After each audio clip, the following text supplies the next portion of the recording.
Hello YouTube world, Mac Daddy 1911A1 here with the Shade Tree Survivalist. I got a lot of great comments during the week on several of the different videos I've put up and a couple of older ones.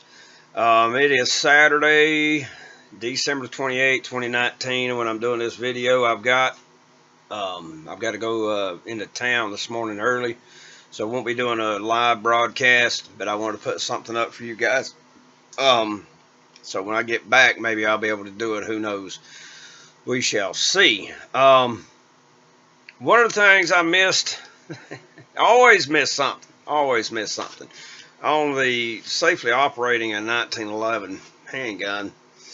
Let me put it up here so you guys can see a good shot of it. The thumb safety not only physically blocks the sear and the hammer from moving when it is engaged, it also physically blocks the movement of the slide. Okay, now that's one of the features you have to remember. This firearm was designed for the cavalry. Okay, and I was doing some research. I'm going to do some drawings on the life of the 1911, the evolution from its early adoption into the U.S. Army to modern day, and what has changed with our from old combat to modern combat.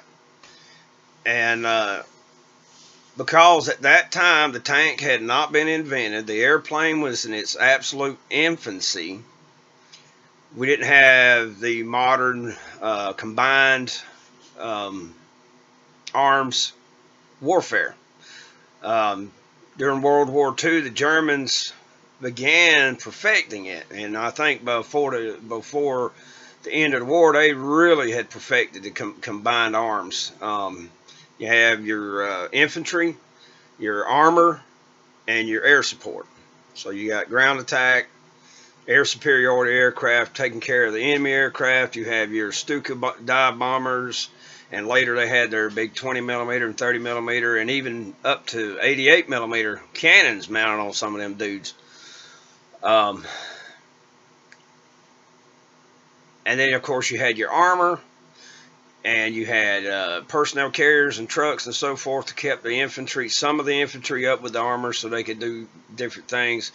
But truly it was after the war was over with, and then you went into Korea, then you went into Vietnam, and we learned all these different lessons. And then it was in Desert Storm where you saw the ultimate use of combined arms up until the war on terror, and then when we invaded Iraq, because Iraq had a conventional military that had very good equipment for its better equipment than a lot of places we've dealt with over the years. But of course it was not up to modern standards, and the way they fought, it was centrally controlled, and they had no imagination, so they got their butts handed to them. Of course, they were overwhelmed by our air power, sea power. I mean, ground power, everything. I mean, it doesn't matter whether we were equal in manpower, equal in tanks or anything. Their tactics, their strategy was total crap on the conventional level. But what I want to do is draw some pictures, and then that way I don't have to worry about copyright infringement. See, that's the damn thing. You cannot just take a photograph that you find here on YouTube or on Google or on Yahoo or whatever search engine you're using, Dogpile, whatever, DuckDuckGo, whatever. You cannot just take one of these photographs and use it in your video to make money off of it, because if someone's got it copyrighted, you get a copyright strike next damn thing, and you know they take your channel down. Even though you see people putting up full episodes of TV programs and documentaries and all these other things, how they get away with it, I don't know, because you cannot say using the entire documentary or the entire program is fair use. That's bullshit. One time I had a tiny little snippet of a music playing in the background now. I mean, you could barely understand what was going on, but yeah, I got a copyright strike on a video I put up because it was a country song.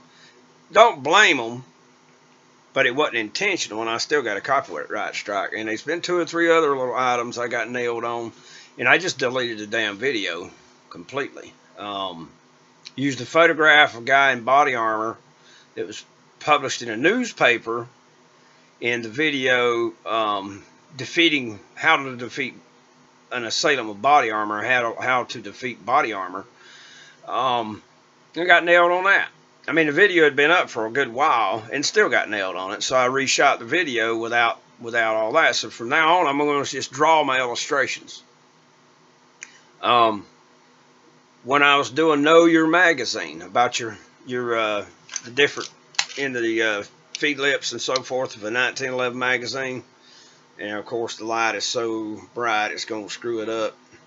This is a Wilson 47D, and it has a parallel wad cutter ones. What I should have did is like I did in several of the other videos and just drew an illustration. It doesn't have to be perfect as long as I can convey to you guys the difference between the style of magazine feed lips, because that's the thing. The gun has been around so freaking long and has been used in so many ways from its original design in the way it was intended to be used, and has evolved. And here's the thing, because of the way people, especially in the competitive world, in the civilian world, civilian setting, starting with the leather slap quick draw deal in the 50s with Jeff Cooper and Jack Weaver and all the greats from that era, the gun was brought from its staleness, where they had stopped developing it completely. They didn't care about handguns. They figured an atomic bomb will fix anything. Of course, Korea rolled around, showed them they were wrong. So they began to develop the M14, and the Armalite began to build the AR-10. Eventually, the AR-15, M16 superseded that. And, you know, the military, they have a budget, and they want the big, expensive crap. The new tanks, the new planes, the new helicopters. You know, those big items are really expensive, and to put a lot of thought and effort and time into developing a completely new firearm. I mean, you know, they've tweaked the M16. They've got it where it runs really good, and then, of course, it was superseded mostly by the M4 carbine. But it's in the civilian realm of 3-gun competition that all these guns are being, and equipment, your mag pouch holders, and the way you load out your vest and all these different things. That's where the true developments are coming along in the civilian realm. The handgun mounted light, tactical light, so you can see at night and all that. That all began in the civilian realm, and it's worked its way over to the military to a degree. And special forces like Delta Force and SEAL Team 6 and all, they are the ones that they push for these specifications, but it's not a full-fledged competition like when the 1911 was developed, like when the M1 Garand was developed, like when the you know, all these different weapons, they had to go through a competition, a competitive deal, like the new M17 6 Hour and the M18. They were up against Glock and Smith & Wesson and all these other manufacturers, and they came out on top. And some people think it was rigged and Glock should have won it.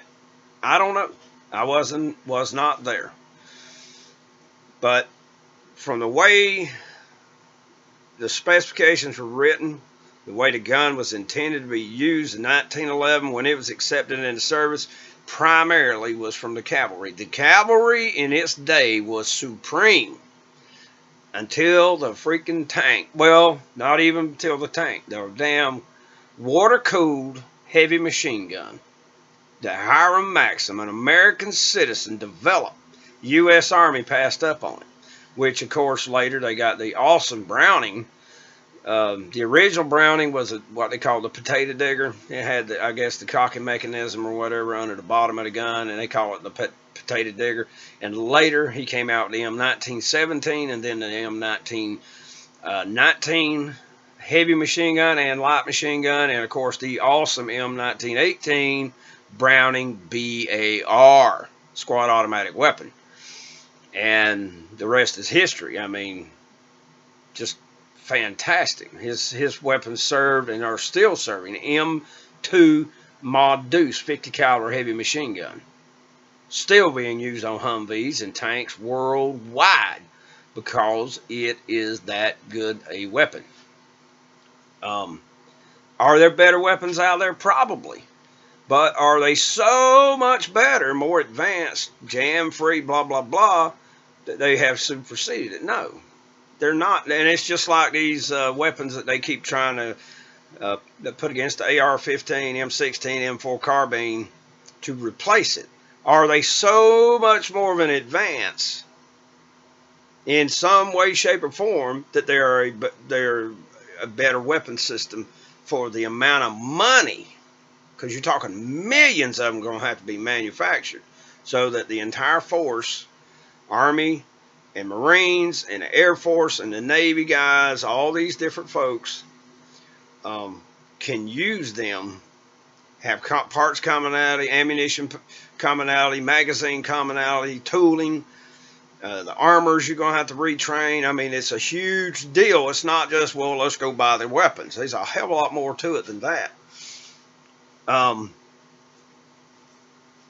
that's what I'm going to do. That's what I'm going to do. I'm going to try to draw one picture each week for the next little while, illustrating. And I found some really good pictures of cavalry soldiers and how to properly aim the weapon one-handed while you are controlling your mount. That's what the horse was called. You're controlling your mount in a charge, whatever, and shoot the bad guys. Okay, and found some really good pictures of soldiers. I only found one really good one of an infantry soldier actually shooting it, and it was the old bullseye style, one-handed, straight out, or the body severely bladed and firing a gun like that. And then of course there's plenty of photographs from World War II, and then I don't know if I haven't seen any yet from Korea, but I probably will find some. But then you get to Vietnam and the tunnel rats, the guys that went down in the VC tunnels with nothing but a damn flashlight and a Colt 45. And then of course you got, in the 80s he was superseded by the M9 Beretta,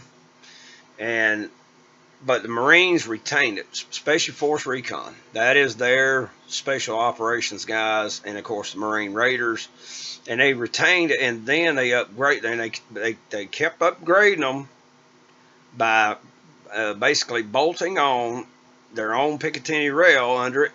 And then later, of course, the M45A1 came into service. But the way we fought when it was originally designed and the way we fight now with it, there's some similarities, but there's such a vast difference in the way we fight, and two-handed grips and so forth. But like the Weaver and the Isosceles, and on and on and on and on and on. But anywho, without beating a dead horse, like I said, I've got to go into town this morning. I've neglected to go see my old buddy Stan, and he came over yesterday, and of course I was at work, and I felt guilty because I didn't go see him Christmas. Christmas wasn't that good. It's got nothing to do with what we got for Christmas or didn't get or whatever.